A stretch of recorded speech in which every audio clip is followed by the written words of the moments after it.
buscar Juan capítulo 11, vamos a leer del versículo 45 hasta el versículo 57. La página congregacional es la 1098. La página de la Biblia congregacional es la página 1098. Dice Juan capítulo 11, versículos 45 al 57. Hablando de luego de la muerte o la resurrección, mejor dicho, la resurrección de Lázaro, dice: por esto muchos de los judíos que habían venido a ver a María y vieron lo que Jesús había hecho, creyeron en él. Pero algunos de ellos fueron a los fariseos y les contaron lo que Jesús había hecho. Entonces los principales sacerdotes y los fariseos convocaron un concilio y decían: ¿qué haremos? Porque este hombre hace muchas señales. Si lo dejamos seguir así, todos van a creer en él y los romanos vendrán y nos quitarán nuestro lugar y nuestra nación. Pero uno de ellos, Caifás, que era sumo sacerdote ese año, le dijo: ustedes no saben nada, ni tienen en cuenta que les es más conveniente que un hombre muera por el pueblo y no que toda la nación perezca. Ahora bien, no dijo esto de su propia iniciativa, sino que siendo el sumo sacerdote ese año, profetizó que Jesús iba a morir por la nación. Y no solo por la nación, sino también para reunir en uno a los hijos de Dios que están esparcidos. Así que desde ese día, planearon entre sí matar a Jesús. Por eso, Jesús ya no andaba públicamente entre los judíos, sino que se fue de allí a la región cercana del desierto, a una ciudad llamada Efraín, y se quedó allí con los discípulos.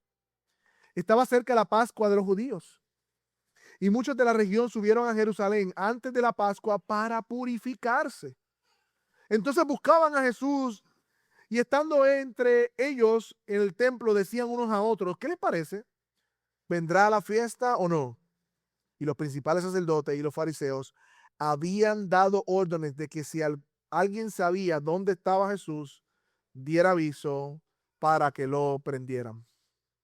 Hoy regresamos, mis hermanos, luego de 2 domingos a la serie expositiva del Evangelio de Juan, que llevamos ya más de un año, donde vamos ya a mitad del Evangelio de Juan, y sabemos lo que el apóstol Juan, o el propósito por el cual Juan escribió este Evangelio, y está en el capítulo 20, 30 al 31, siempre lo digo, y siempre será la razón o el motivo por el cual nosotros predicamos.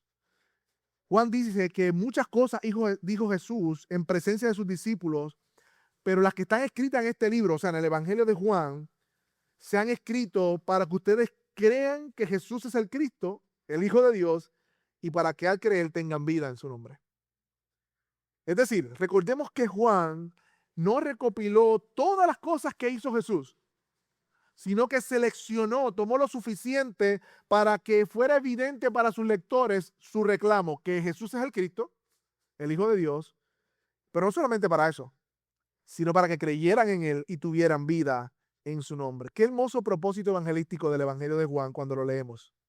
A veces encontramos en Juan, ¿verdad?, argumentos teológicos para la predestinación y muchas cosas, ¿verdad?, que están ahí. No estoy diciendo nada de eso, pero realmente cuidado en desenfocar el Evangelio de Juan. El propósito es que vean a Cristo y crean en Cristo. Ese es el propósito.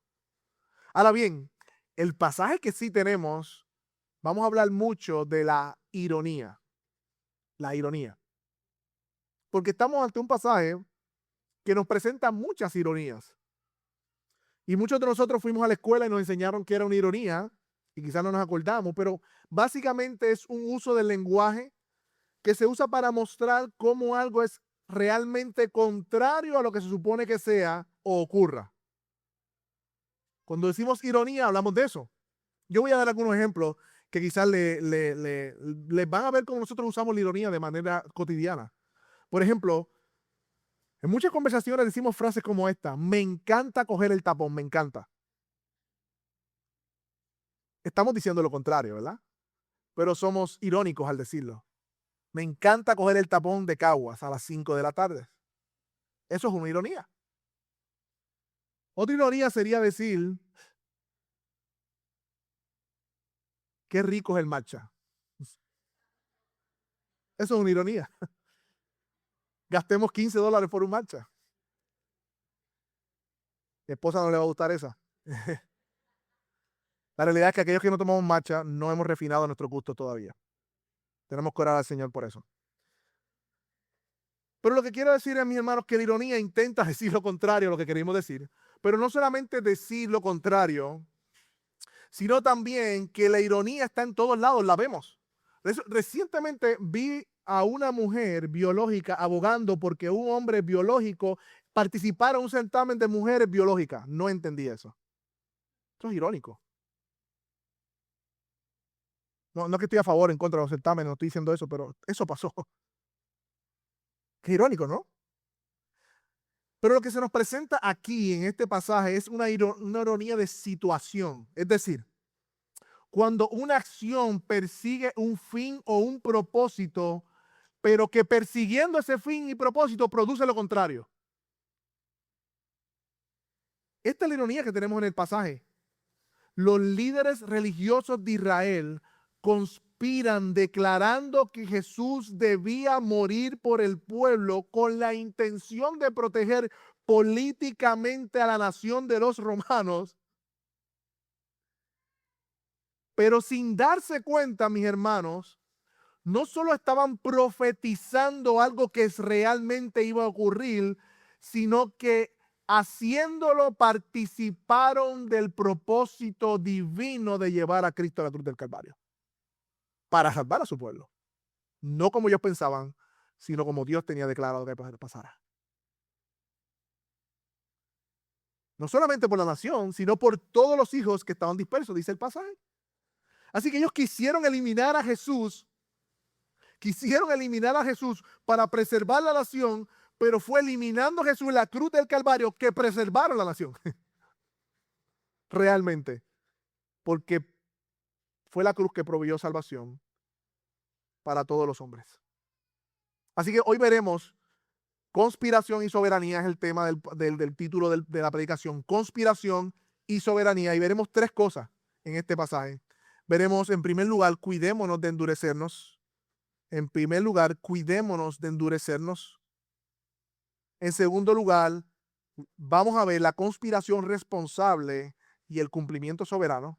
La conspiración responsable y el cumplimiento soberano. Y en tercer lugar, vamos a ver la ironía religiosa. La ironía religiosa. Así que vayamos, en primer lugar, cuidémonos del peligro de endurecernos. Miremos el pasaje que tenemos delante, versículo 45. Por esto muchos de los judíos que habían venido a ver a María y vieron lo que Jesús había hecho, creyeron en él. Nos encontramos al final del milagro de la resurrección, la última señal de Jesús, la resurrección de Lázaro. Después de 4 días de muerto, Jesús habla y levanta con su voz a Lázaro de la muerte, y muchos al ver esto se asombran, y vimos que cómo esa voz de Jesús tiene poder para hacer milagros, y estos milagros los judíos estaban sorprendidos de que no ocurrían en Israel y Jesús los estaba haciendo, y dice que muchos creyeron en él debido a eso. Fueron a darle el pésame a María y terminaron ellos creyendo en Jesús y teniendo vida verdadera. Pero lamentablemente hay un pero, versículo 46. Hay un pero. Pero algunos de ellos, de los que estaban allí y vieron la resurrección de Lázaro, esto es irónico, ¿no? La palabra ironía va a estar por todo esto. Estos que vieron la resurrección de Lázaro, dice, pero algunos de ellos fueron a los fariseos y les contaron lo que Jesús había hecho. Mientras algunos creyeron, otros fueron a llevarle el chisme a los fariseos, que eran los enemigos de Jesús. O sea, en lugar de resultar ablandados, convencidos, se endurecieron más y se enfurecieron más porque les irritaba, parece ver, pruebas irrefutables de lo que no querían creer. De que Jesús era el Cristo. Y les molestaba su propia incredulidad porque era inexcusable, y por eso fueron a llevar el bochinche a los fariseos. Y los fariseos, hemos hablado de ellos, este grupo religioso antagonista de Jesús que aparece en los evangelios, era una secta, ¿verdad? Que eran los más rigurosos en el cumplimiento externo de la Torá. Ellos tenían la fama de ser los líderes espirituales de la nación, gozaban de cierta reputación y fama entre el pueblo, se distinguían de los demás, estos fariseos, porque eran muy rigurosos en el cumplimiento externo de la ley.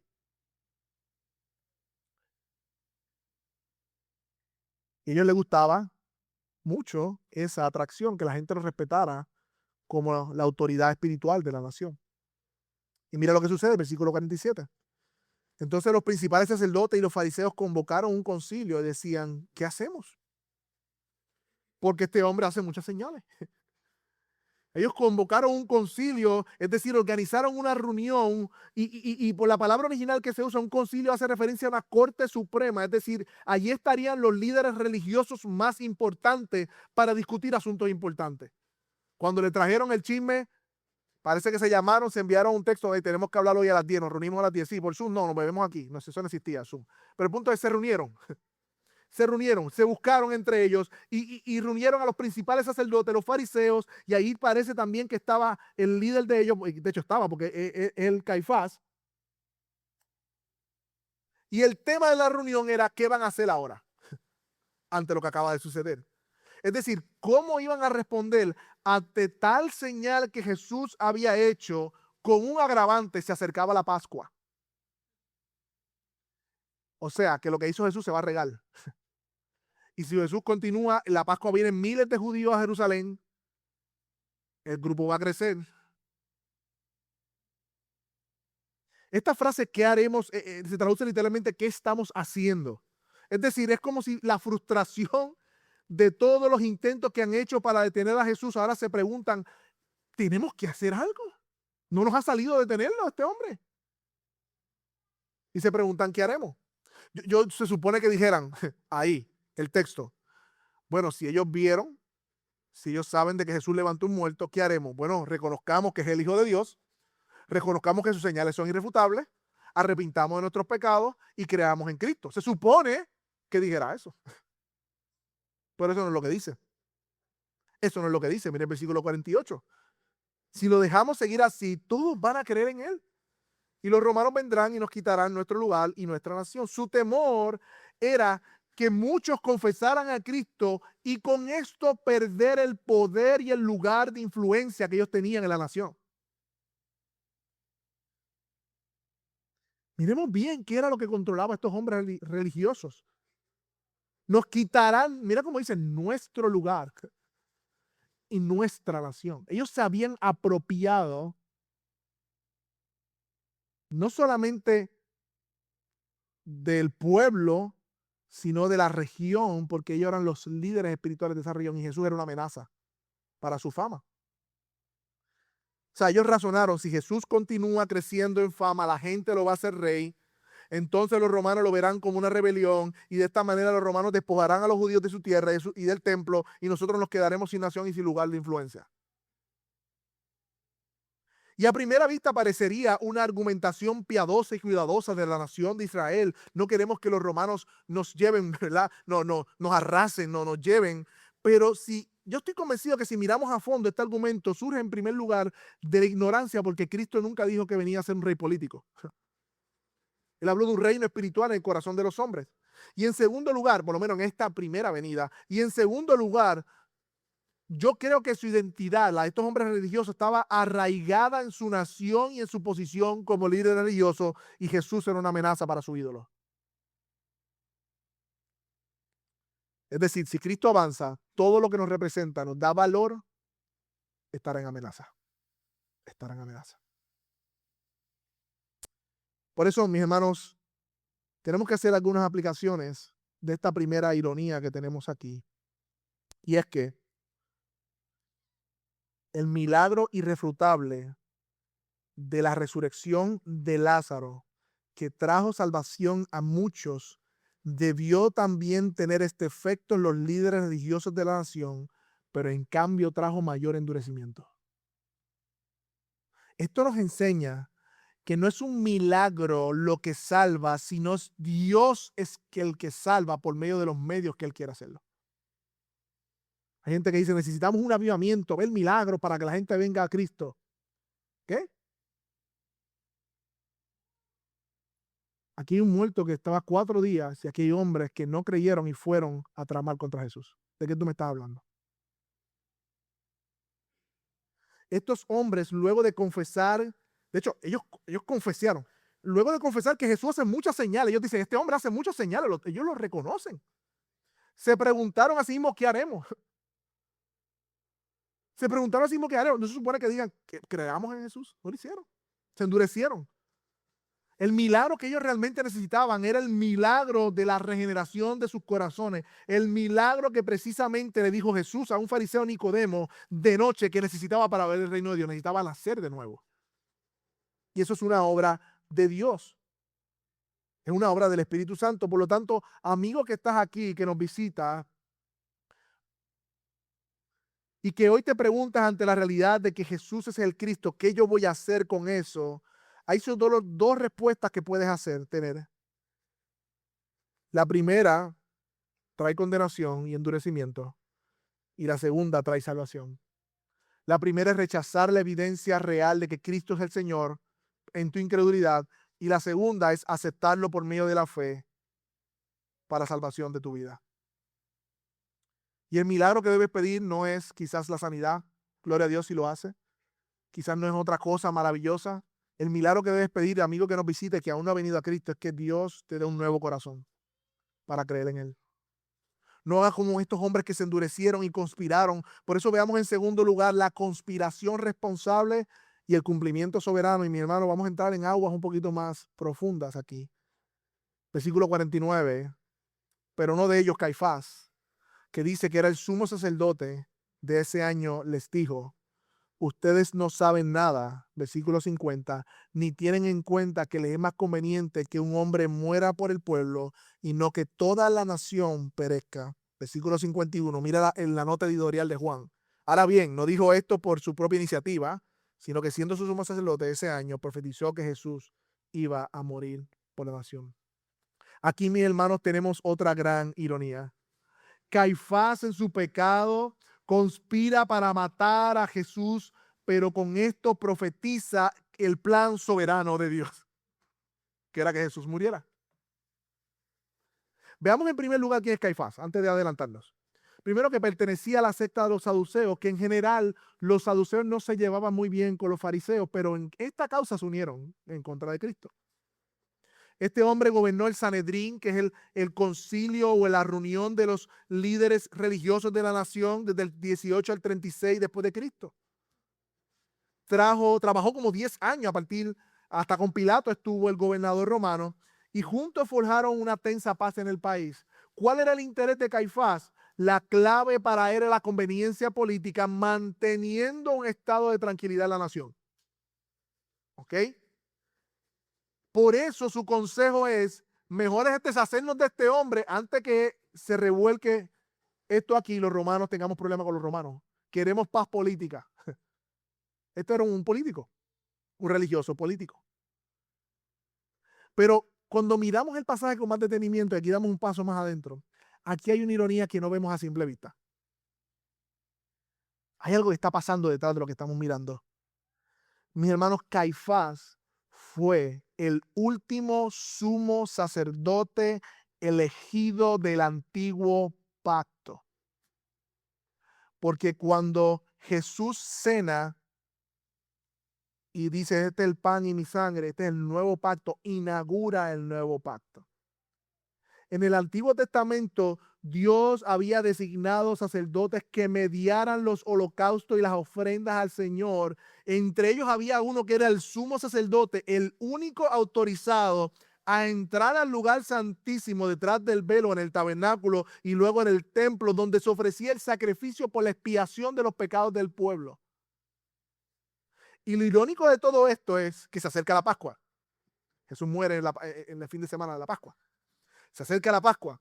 Lo irónico de todo esto es que Caifás, como sumo sacerdote, en su pecado y su maldad, sin darse cuenta en su declaración, estaba preparando las circunstancias finales para el sacrificio del Cordero de Dios que quita los pecados del mundo. Caifás no reconoció el carácter, bueno, él reconoció el carácter sustitutivo de la muerte de Cristo cuando dice uno por el pueblo, pero lo que no reconoció era que como sumo sacerdote ya estaba preparando ese sacrificio sin darse cuenta.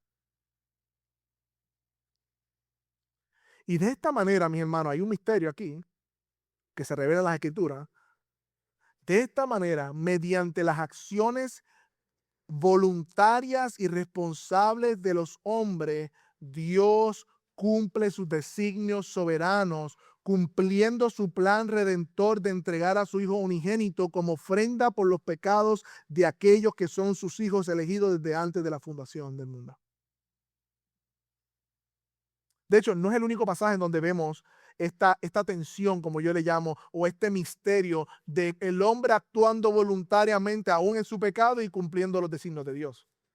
De hecho, esta es la reflexión teológica. Y quiero que vayan conmigo a Hechos capítulo 2, versículos 22 al 24. Esta es la misma reflexión teológica que tienen los apóstoles cuando están predicando el evangelio. En Hechos capítulo 2 viene la venida del Espíritu Santo, Pedro se levanta y comienza a predicar el evangelio, y ahí en Hechos 2, versículo 22, mira lo que dice. Vayan conmigo a la página 1113.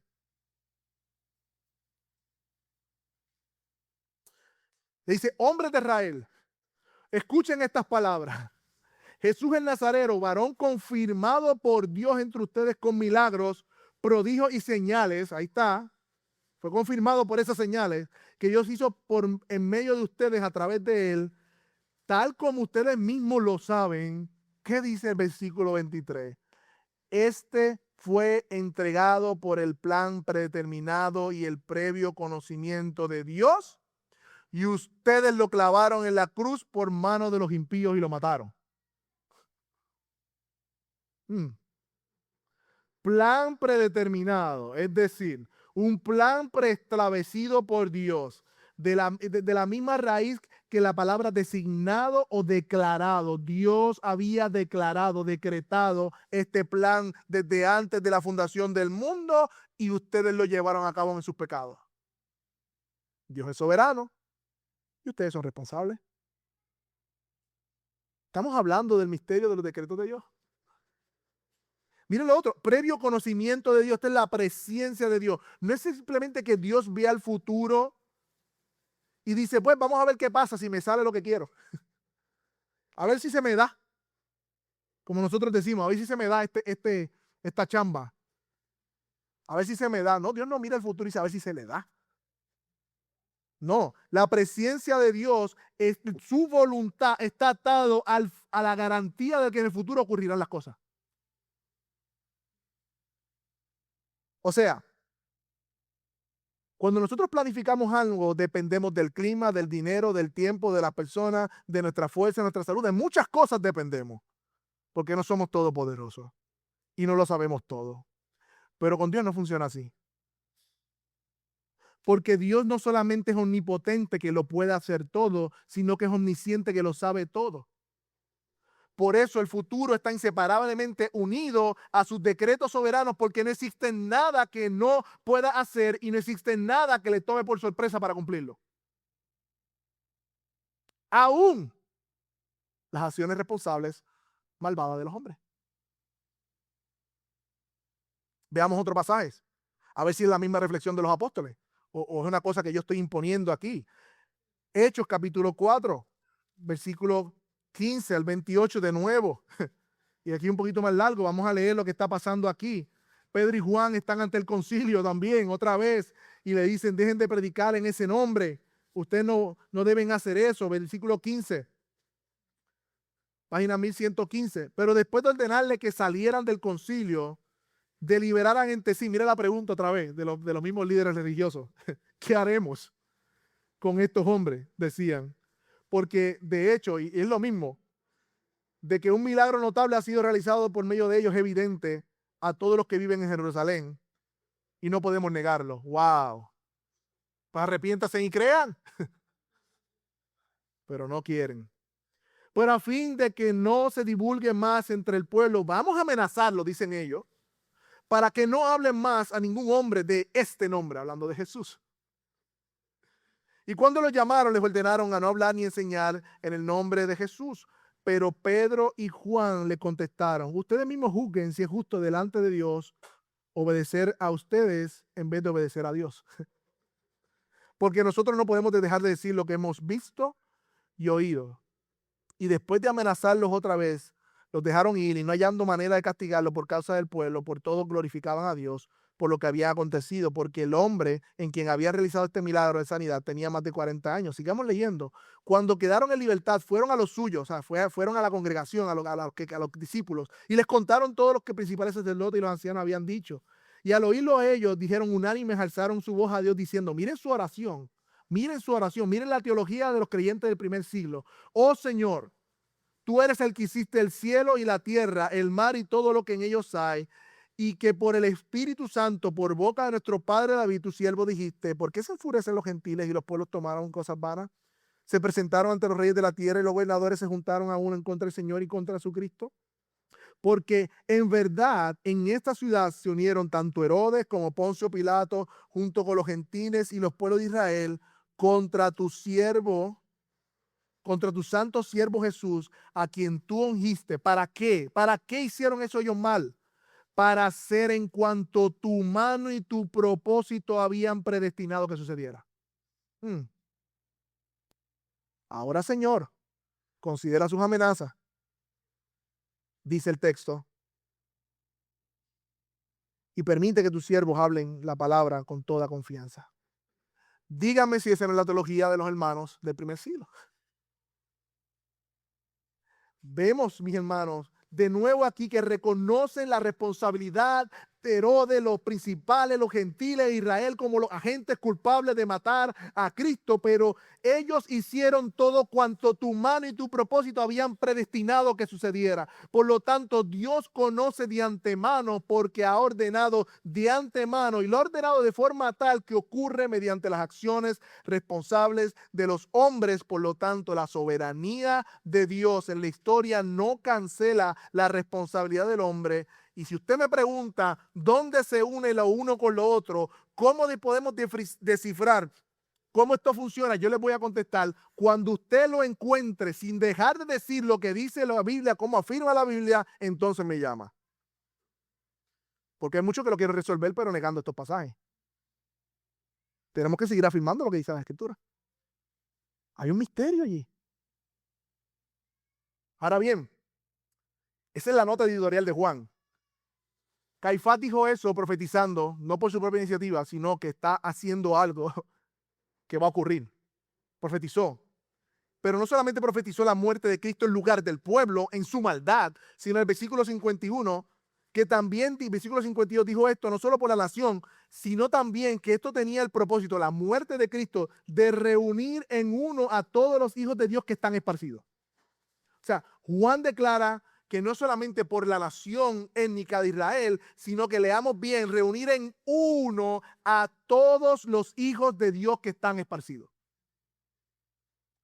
De este pasaje se desprende que la muerte de Cristo no solo incluía el cumplimiento profético del Mesías viniendo a su nación, como dice Juan: a los suyos vino y los suyos no lo recibieron, sino que también en los planes redentores Dios, por medio de la cruz, iba a reunir en uno a todos los hijos de Dios esparcidos.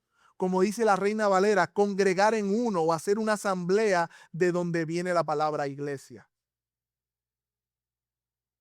Y esta es la misma idea que Pablo trae en Efesios 2.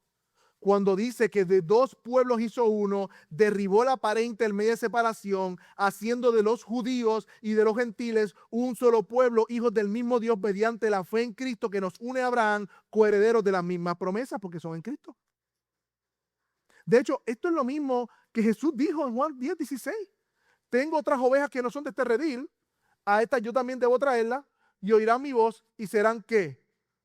Un solo rebaño, con un solo pastor. Pero miremos la conexión, no perdamos de vista esto. En Juan 10:16 Jesús le dice: ovejas a las que aún no están en su redil, son de él. Y en este pasaje dice que Dios tiene hijos que están esparcidos, pero esos son hijos. Esto es un argumento poderoso, mis hermanos, para recordar que antes de que nosotros viniéramos a fe, ya para Dios, ya en Dios, nosotros éramos elegidos por su gracia. Y no solamente eso, sino que la muerte de Cristo es de manera particular por sus ovejas y por sus hijos. Así que, en todo esto que dice Caifás y la nota editorial de Juan, hay profundidad, mis hermanos. No podemos quedarnos ahí todo el día, porque realmente es una clase de seminario de 6 meses. Pero termina este pasaje con un lamentable verso, pero que cumple los propósitos de Dios. Mire el versículo 53. Así que desde ese día planearon entre sí matar a Jesús.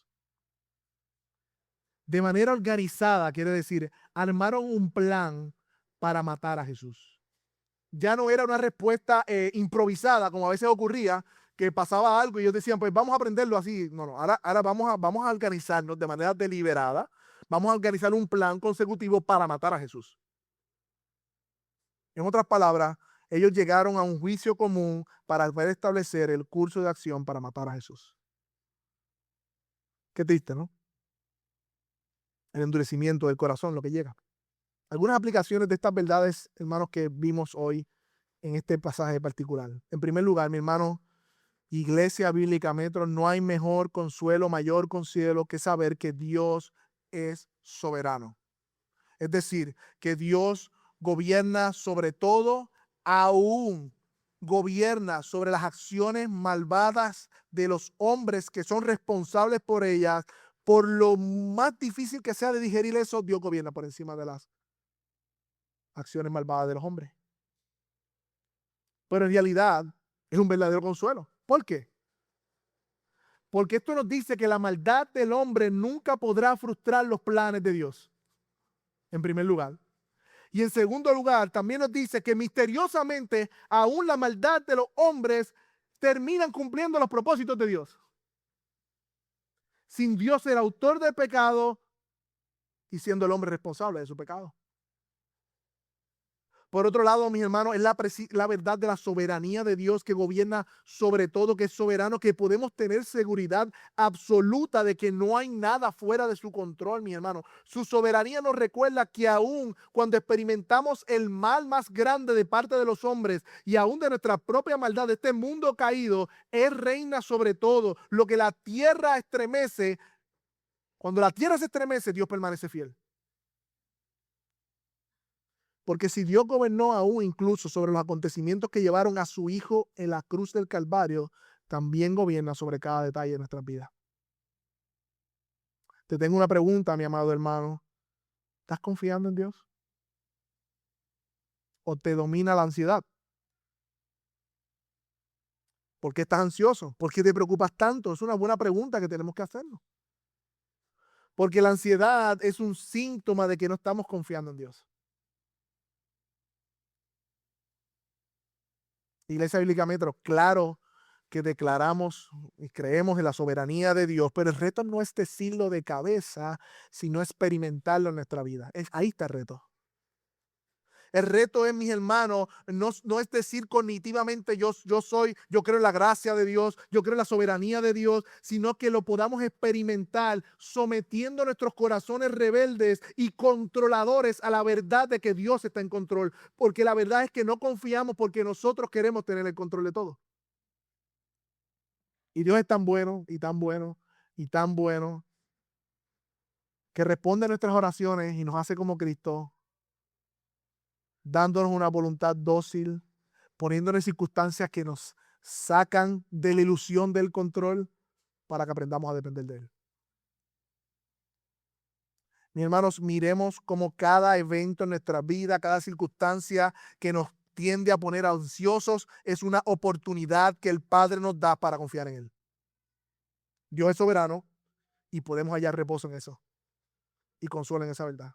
Lo sabemos, sí, pero se nos olvida. A todos se nos olvida. Y a ti, amigo que nos visita, te digo que tu responsabilidad sigue siendo real. No puedes excusarte la soberanía de Dios, porque quienes crucificaron a Cristo fueron justamente culpables por su pecado. Así como tú también serás culpable del tuyo si no vienes hoy en arrepentimiento y fe a Cristo, confesando tu necesidad de un Salvador. Dios es soberano sobre todo, claro que sí, y aún sobre las acciones y los actos malvados de los hombres, pero el hombre sigue siendo responsable de esas acciones. Y para muchos esto es difícil de aceptar porque están tratando de juzgar a Dios conforme a su propio entendimiento de la justicia y hacen dos cosas. Reducen a Dios a un ser incapaz de lograr lo que quiere, que depende del libre albedrío de los hombres, o hacen responsable a Dios de los pecados de los hombres. Y es irónico, mis hermanos, que las criaturas caídas, con un razonamiento caído, culpables de pecado, que no somos santos ni perfectos como Él lo es, sentemos a Dios en la silla del acusado y decirle y arrojar sombra sobre su carácter santo cuando no entendemos su soberanía. Eso sí que es irónico.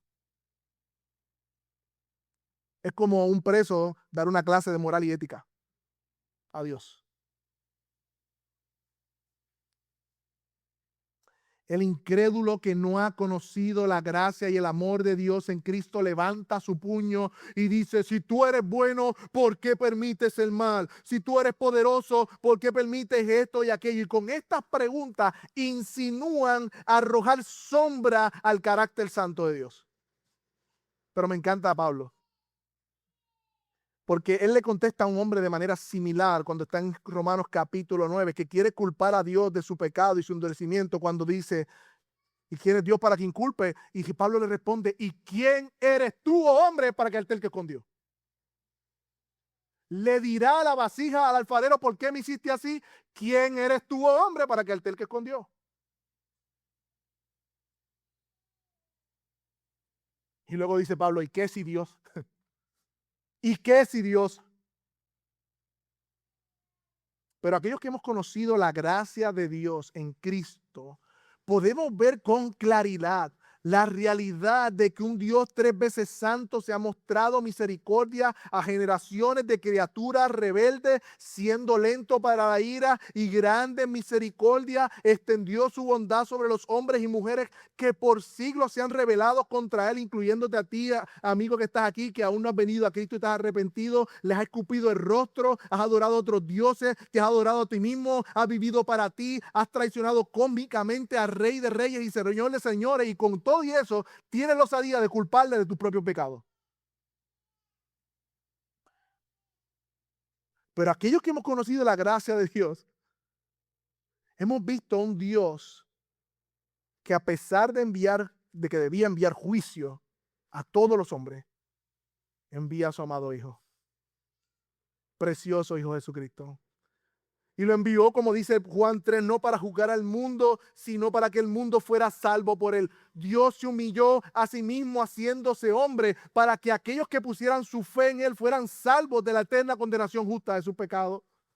Y de esta forma Dios paga sobre su propio Hijo los pecados y las rebeliones de los hombres rebeldes que han estado años y años en su contra.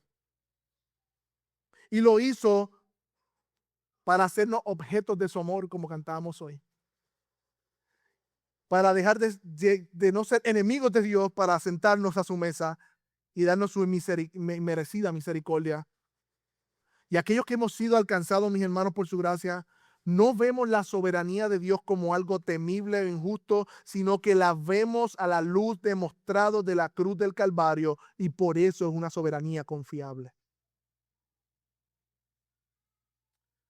Porque fue allí donde se cometió la única verdadera injusticia, cuando se clavó en un madero al Hijo de Dios, un hombre que nació sin pecado, no cometió pecado, hizo bien a todos, cumplió la ley de Dios, se humilló a sí mismo. Si vamos a hablar de injusticia, debemos hablar de la única y verdadera injusticia, cuando su creación trepó en el madero a su creador y lo mató. Esa es la verdadera injusticia. No vengamos ahora de nuestra silla a juzgar a Dios y lo que hace. No tenemos ni un centímetro de derecho a hacer eso. ¿Quién eres tú, hombre, para que alterques con Dios? Ese es el mensaje glorioso del Evangelio. Que a pesar de que sus criaturas hicieron eso, aún hoy extiende su misericordia por medio de la predicación del Evangelio. Y Dios viene y dice, reconcílense conmigo. Mi hermano, nosotros nos hacen así y queremos vengarnos. Así. Este es el mensaje glorioso del Evangelio, la buena noticia, mis hermanos. Los creyentes, al igual que Pablo, ante la soberanía de Dios, a la luz del plan redentor, en vez de levantar nuestro puño, sale asombro y adoración y nos unimos a su palabra cuando dice, oh profundidad de la riqueza y de la sabiduría del conocimiento de Dios, cuán insondables son tus juicios, inescrutables tus caminos, pues ¿quién ha conocido la mente del Señor? ¿Quién fue su consejero? ¿O quién le ha dado para primero para que tenga que recompensar? Porque de Él, por Él y para Él son todas las cosas. A Él sea la gloria por los siglos de los siglos. Amén. Esa es la respuesta de un creyente ante la soberanía de Dios. Estos hombres planificaron matar al dador de la vida, de modo que el texto dice en el versículo 54, por eso Jesús ya no andaba públicamente entre los judíos. Mira a Dios, Dios encarnado, esquivándose de su creación, que lo quiere buscar para matarlo. No era el tiempo adecuado, por eso él no se deja ver. Pero no ven esa ironía. ¿Cómo la criatura busca al creador para matarlo? Jesús nuevamente se va entre los judíos y se mantiene en una ciudad llamada Efraín, esperando el momento de subir a Jerusalén para la Pascua, como todo fiel judío y hombre era llamado a ser. Por eso veamos en último lugar la ironía de la religión. Veamos en último lugar, mira la ironía de la religión, versículo 55. Esto está lleno de ironía, ¿no? El día de hoy. Estaba cerca la Pascua de los judíos, veamos en último lugar la ironía de la religión. Estaba cerca la Pascua de los judíos, versículo 55. Y muchos de la región subieron a Jerusalén antes de la Pascua para purificarse. Entonces buscaban a Jesús y estando ellos en el templo se decían unos a otros, ¿qué les parece? ¿Vendrá a la fiesta o no? Y los principales sacerdotes y fariseos habían dado órdenes de que si alguien sabía dónde estaba Jesús, diera aviso para que lo prendieran. O sea, se acerca a la fiesta más importante judía, la Pascua. Recuerden que la Pascua era una fiesta que conmemoraba la salida del pueblo de Dios de Egipto. Aquellos que ya pasamos por Éxodo capítulo 12, Dios le da instrucciones a Moisés antes de salir de la última plaga de la muerte del primogénito y le dice, ¿verdad? Ustedes van a tomar un cordero sin defecto por familia, lo prepararán por 14 días y esa noche que pasará el ángel de la muerte sobre Israel, la congregación de Israel, ¿verdad? Lo matará y lo tomará su sangre y lo pondrá en los postes y en los dinteles de las casas donde se reúnan a comer la Pascua. Y esa sangre iba a ser por señal al ángel de la muerte para que pasara de largo y no tocara esta casa. Pero ahora vemos a Jesús aquí, que es el verdadero Cordero de Dios, de donde todos esos corderos apuntaban, entrando también en una fase de preparación. Ya se están dando las condiciones para el sacrificio. Ya el plan malévolo de sus enemigos está corriendo, está en acción, mientras adelanta los planes redentores haciendo eso. Y los judíos estaban buscando el cordero sin saberlo del sacrificio que era Cristo para matarlo. Qué ironía. Pero vemos algo más en esta ironía. Y es que dice que ellos subían unas semanas antes para purificarse. O sea, esto hace referencia a las ceremonias de purificación que eran bien detalladas. Para los judíos estrictamente practicaban esto antes de comer la Pascua para ponerse ceremonialmente puros antes de comer la Pascua. Y lo interesante es cómo los hombres le dan tanta importancia a la religión externa mientras sus corazones están llenos de pecado. Ellos no venían ningún inconveniente entre ir a purificarse y tener en su corazón buscar a Jesús para matarlo. No tenían ningún inconveniente. ¿Lo vieron ahí? Dice un comentarista, por desgracia, no es nada raro que en una misma persona se den estos dos extremos. Porque la experiencia demuestra que a menudo una mala conciencia intentará hallar un escondite, mostrándoselo por una causa religiosa, mientras que a la vez descuida por completo lo más importante de la religión, que es la pureza del corazón. Muy a menudo, dice este comentarista, somos capaces de hacer lo imposible por alcanzar una pureza externa ceremonial y tener la oportunidad, y de tener la oportunidad, no dudaríamos de crucificar a Cristo. Mis hermanos, tengamos claro que ante los ojos de Dios, una religión dedicada a formalidades externas carece de completo valor porque no fomenta la verdadera piedad del corazón. Y aquí habían hombres que estaban subiendo semanas antes o días antes para purificarse, para prepararse para la fiesta judía de la Pascua, mientras tenían instrucciones de buscar a Jesús para prenderlo. Esa es la ironía de la religión externa y hueca, mientras Dios busca un corazón puro. Mi hermano, mi intención um, inicial era poder comparar este pasaje de Juan 11 con el pasaje de Juan 12, porque hay otra ironía ahí. Vemos a la cúpula de los líderes religiosos buscando matar a Jesús, mientras vemos acá una mujer humilde, sencilla, adorando a Jesús, preparándolo para su sepultura, sin darse cuenta, cuando lo unge en Betania. Se están dando todos los hechos de manera soberana mediante las acciones responsables de los hombres de dos tipos de personas. Y la pregunta, amigo que estás aquí, ya el domingo que viene hablaremos de eso, pero amigo que estás aquí, ¿dónde está tu corazón? ¿Tú has creído, amigo que nos visita en Cristo? ¿Tu religión es pura de corazón o es una fachada de domingo? ¿Es una vida completa de adoración a Dios o realmente es un cumplimiento religioso? ¿Por qué estás aquí hoy? ¿Qué te hace venir hoy domingo? Porque aquí te he presentado el evangelio que dice que tú eres un pecador y mereces el infierno, pero te he presentado la buena noticia de que Dios, por medio de Cristo, hoy te da la posibilidad de salir de la condenación de tus pecados poniendo tu fe en Él y arrepintiéndote. ¿Qué vas a hacer?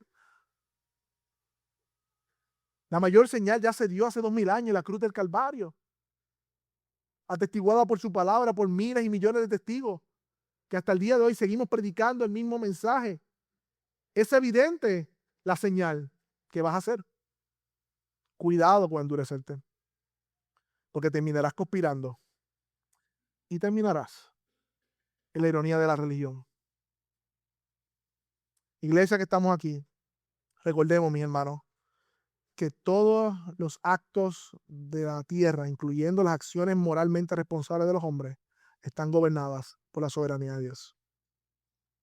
Dios es soberano y eso nos da consuelo y descanso, porque estamos seguros en sus manos. Cuidado, mis hermanos, Iglesia Bíblica Metro, con la ansiedad. Cuidado, mis hermanos, con no confiar en el Señor. Cuidado, mis hermanos, porque ya Dios ha provisto en la cruz del Calvario el perdón de nuestros pecados y con Él dice que nos dará todas las cosas. Así que, mis hermanos, ¿qué tal si nos preparamos en oración ahora al final para seguir cantando al Señor luego de este sermón? Padre, te damos gracias. Gracias por este tiempo, por tu palabra. La realidad, Señor, que tanto yo como mis hermanos, si somos honestos, nuestra vida muchas veces también es una ironía. Muchas veces afirmamos algo que no vivimos. Muchas veces vivimos cosas que decimos que no afirmamos. Pero qué bueno saber, Señor, que en la cruz del Calvario tú moriste para darnos vida. Y que esa vida es eterna. Y que esa vida nos prepara para el cielo. Aquí vimos un pasaje, oh Señor, donde vemos la maldad del hombre tramando contra el Hijo de Dios. Y cómo tú en tu soberana voluntad y decreto divino tomaste las acciones voluntarias de los hombres para cumplir tus propósitos. Permítenos descansar en tu soberanía aun cuando el día malo llegue. Aun cuando no parezca tener sentido y aun cuando no tengamos respuestas claras a lo que estamos viviendo. Ayúdanos a descansar en tu carácter que ha sido mostrado en la cruz del Calvario. Señor, estos hombres sin saberlo te preparaban para matar, para treparte en un madero, Señor. Pero sabemos, Señor, que fue tu intención entregar a tu Hijo, Dios. Así que te damos gloria y honra, porque a pesar de ver esto tan horrible en las mentes y los corazones de estos hombres, Nos recuerda en primer lugar que nosotros también estamos ahí. Y nos recuerda en segundo lugar de que todo esto es una obra tuya.